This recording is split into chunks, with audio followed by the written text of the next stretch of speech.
Fazem 25 anos que eu moro aqui na Bélgica. Nem eu imaginava que eu ia ficar tanto tempo. Hoje eu vou contar pra vocês como eu vim parar aqui e por que que eu tô aqui até hoje. Vem comigo!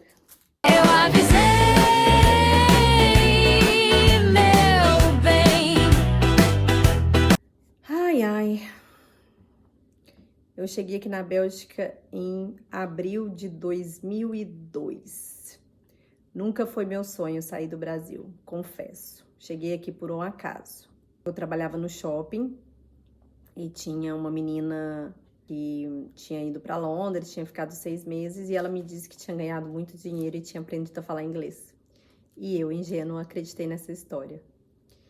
E aí eu lembro de ter ligado pro meu ex-marido, o pai dos meus filhos, e dizer: o que você acha da gente sair do Brasil, ir lá para Londres e ficar um ano só para eu aprender inglês e a gente levanta uma graninha?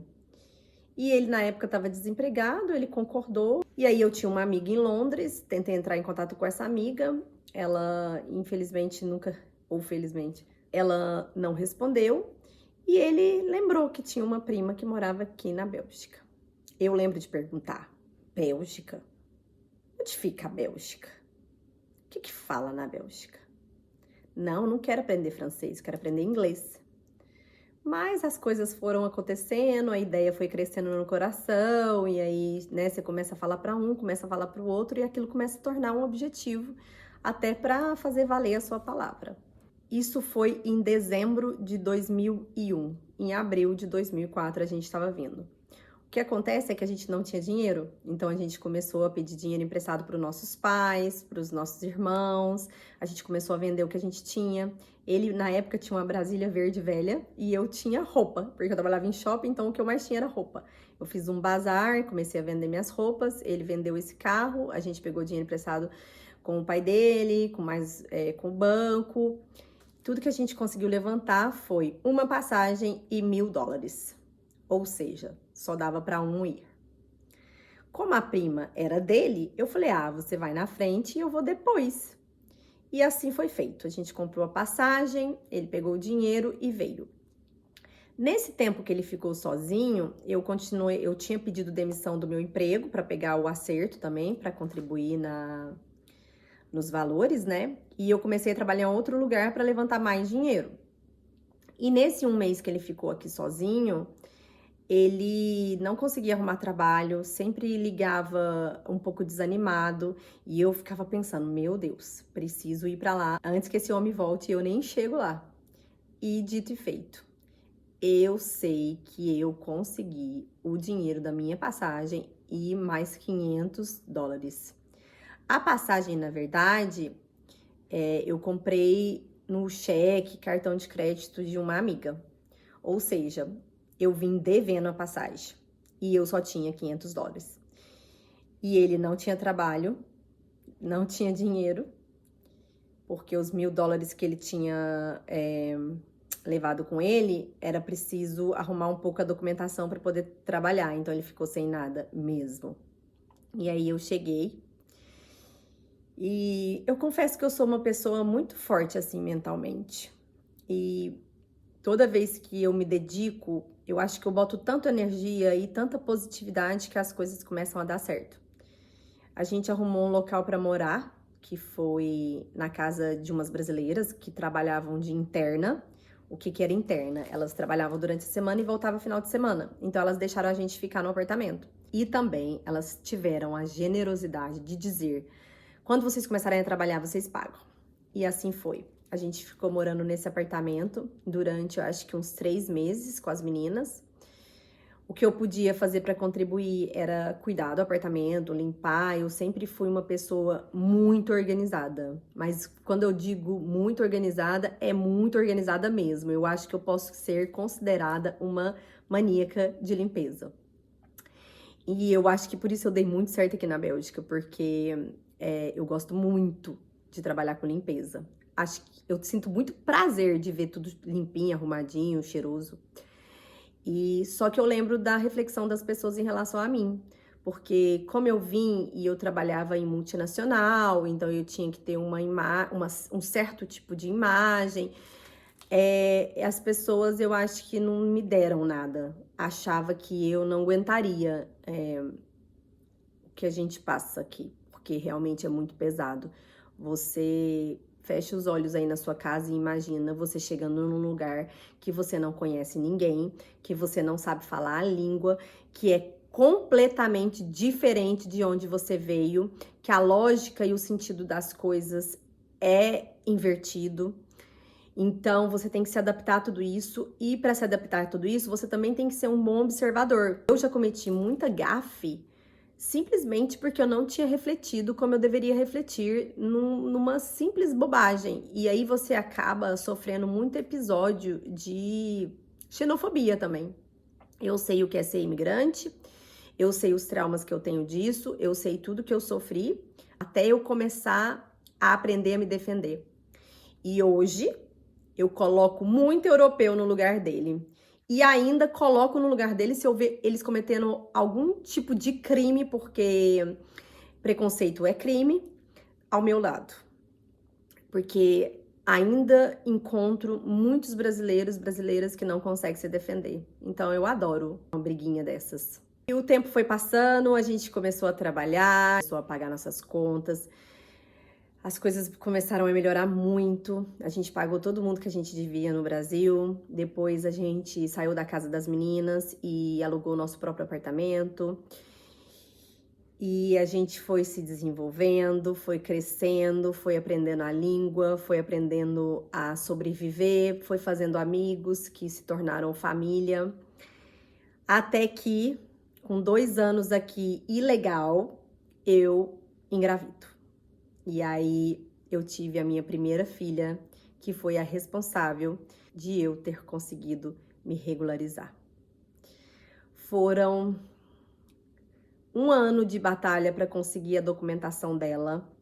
Eu fui em vários advogados. Todos me disseram que eu não ia conseguir.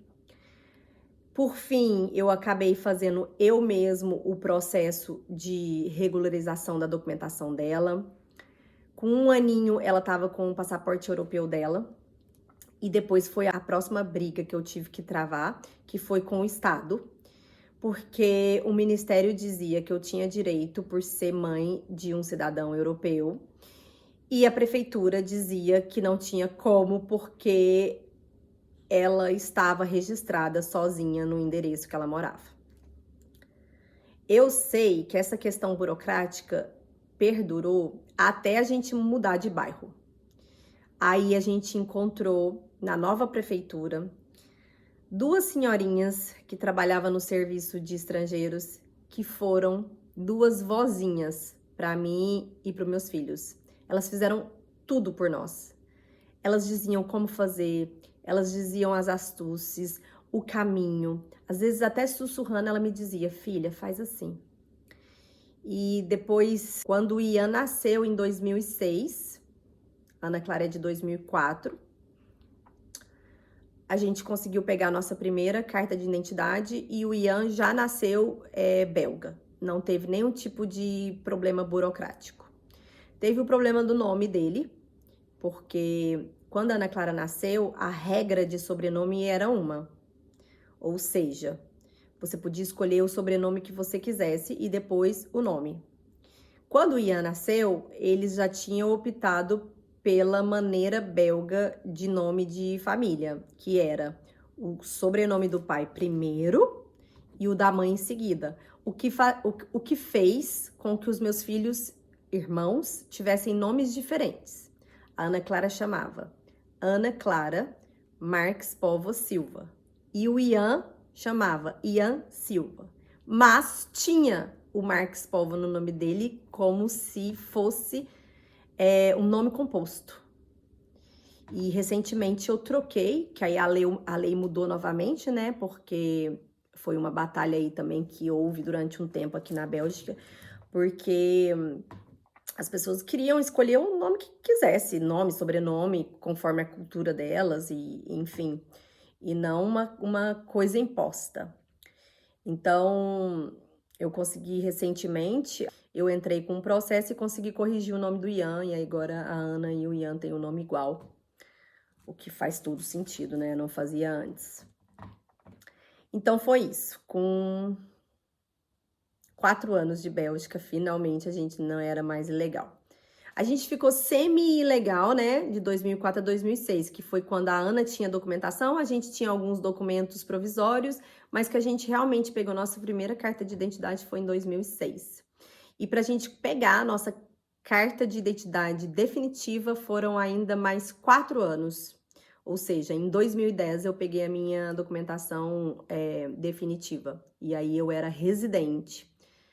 E depois, em 2021, eu consegui a nacionalidade e aí me tornei belga. Mas isso também é história para outro vídeo. Desde que a gente conseguiu o nosso primeiro documento provisório, as coisas ainda continuaram melhorando ainda mais. Nisso, a gente deixou de trabalhar para os outros e começou a trabalhar para a gente mesmo. Ficamos autônomos desde sempre que eu me conheço, eu sou autônoma. Eu trabalho na limpeza até hoje. Você deve estar aí se perguntando, mas por quê? Ela fala 5 línguas, ela é formada e ainda assim ela opta por estar na limpeza? Sim, eu amo trabalhar na limpeza. É uma limpeza completamente diferente da que a gente faz no Brasil. E aqui não existe isso de profissão melhor, profissão pior. Simplesmente ninguém, em lugar nenhum.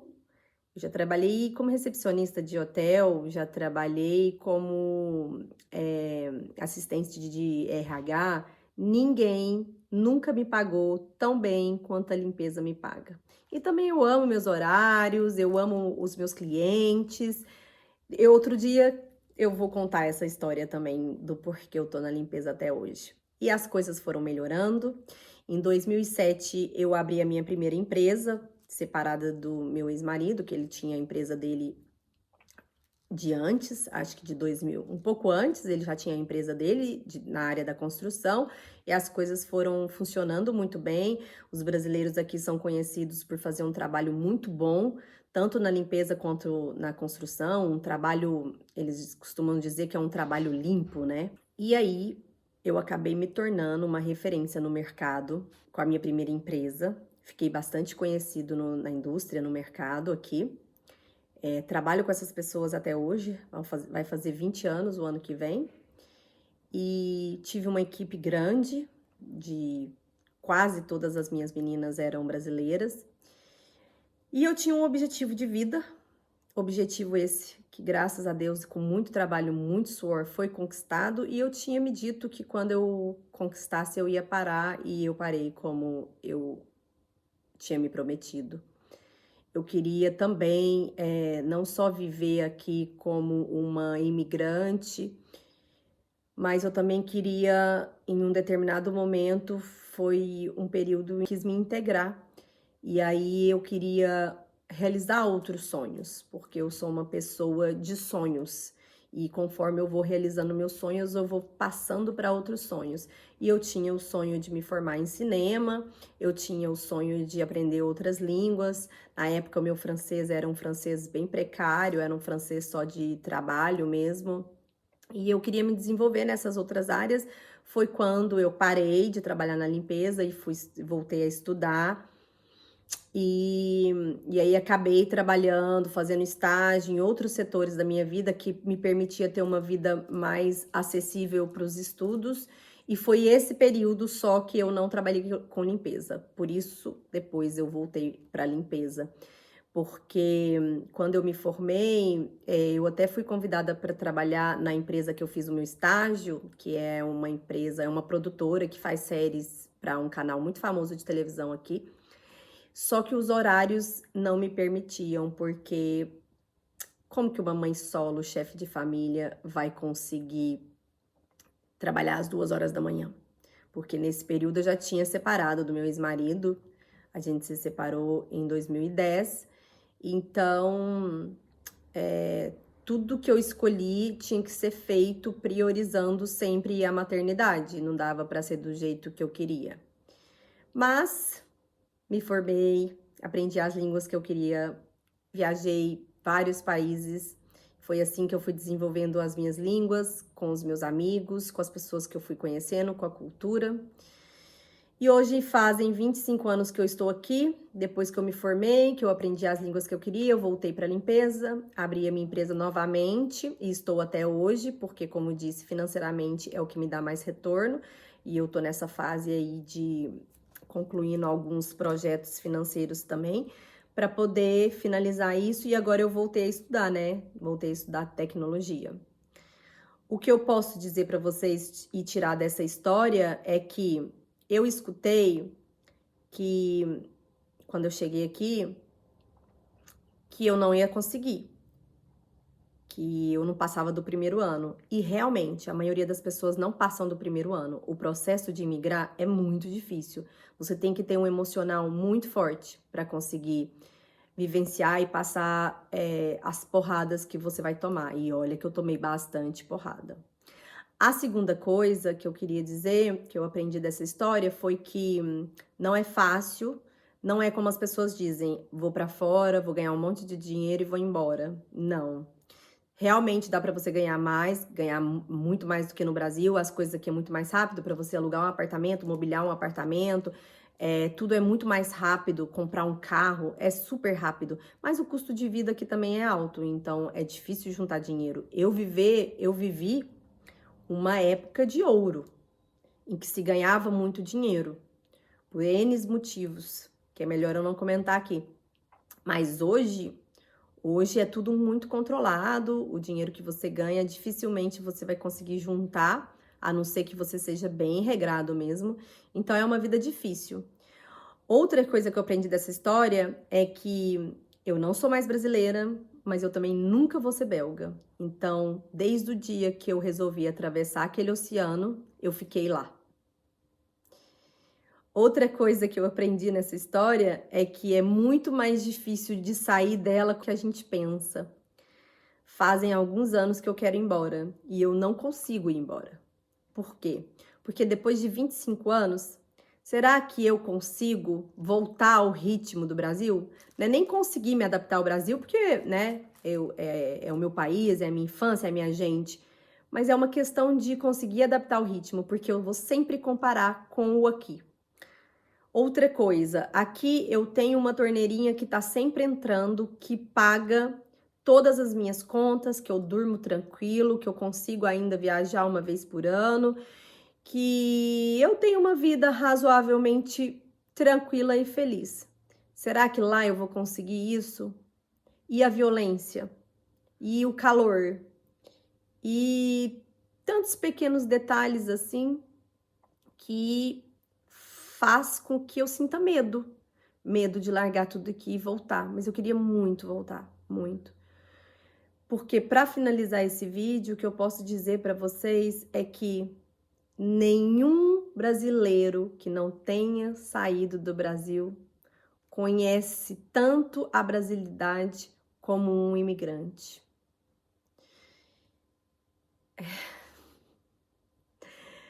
Tem gente, dizem as más línguas, que eu sou caipira, que eu falo mineirês.